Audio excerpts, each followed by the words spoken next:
Hey guys, my name's Chris Bolton. I'm the mental health specialist at Kennett High School and a licensed social worker. And today I wanted to talk to you guys a little bit about maybe some things that are creating some challenging thoughts and feelings that we're experiencing during this pandemic. These are things that can really influence challenging thoughts and feelings even beyond this period of time that we're experiencing it. But because we're in some unique circumstances, it has the opportunity to heighten some of these things that can cause challenges. The first thing I wanted to talk with you guys about is routine. Oftentimes we don't think about how routine can really have an effect on how we think and how we feel.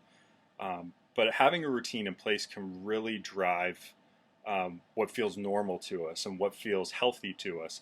And during this period of time, because we have been taken out of certain environments, for instance, going to school, having a structure in place when we're in school, having kind of a routine before school and after school. When those things are taken away, it's easy to start to say, okay, like I'm going to, just kind of do my thing. I don't feel like I really have to brush my teeth in the morning, though that's good hygiene. I don't feel like I really have to, take a shower, get changed, do these certain things. And you, giving yourself space to have flexibility within that routine, that's not a bad thing. But when we get out of that routine and that continues to be a pattern, sometimes that can really start to throw us into like a period of time where we're really struggling. But it may not be something that we recognize in the forefront. We might not recognize like, okay, because I stopped doing this thing, because I stopped taking a shower when I first got out of bed, and then like eating breakfast at that time, and because I don't have school in place and I don't know what the day is going to look like. We may not recognize at first that those are things that are influencing how we're thinking and feeling, but it can definitely have that effect. So it's important to try as much as possible to establish some kind of routine for yourself.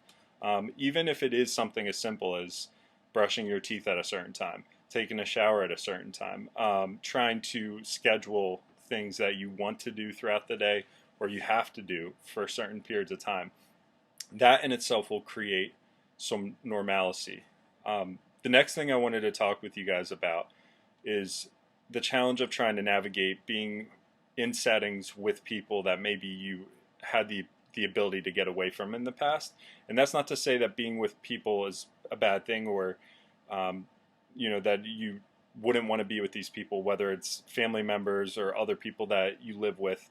But sometimes that can create challenges because you haven't had that kind of time with them in the past, and all of a sudden you're thrown into this period of time where you're with them all the time.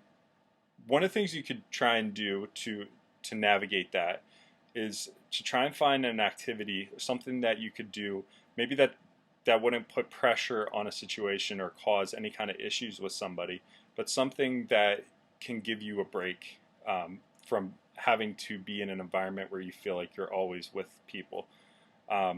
If there's a hobby you've thought about taking up, something maybe even you want to kind of check out videos or read about online, maybe if you have the opportunity, this period of time would be a good time to do something like that.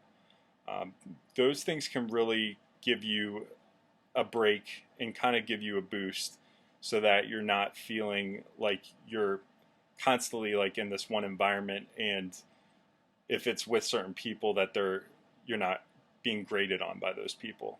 And the last thing I wanted to talk with you guys about is social interaction, that connection that you have with people.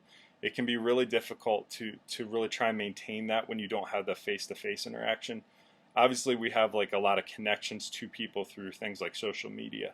And I think Allie had touched on this a couple weeks ago in a video that she made. But sometimes social media can give us a false sense of connection with others. It's not to say that social media is bad at all. Obviously, like kind of having a balance with it can be really helpful. And it's not to say that these aren't times where you should be getting on social media.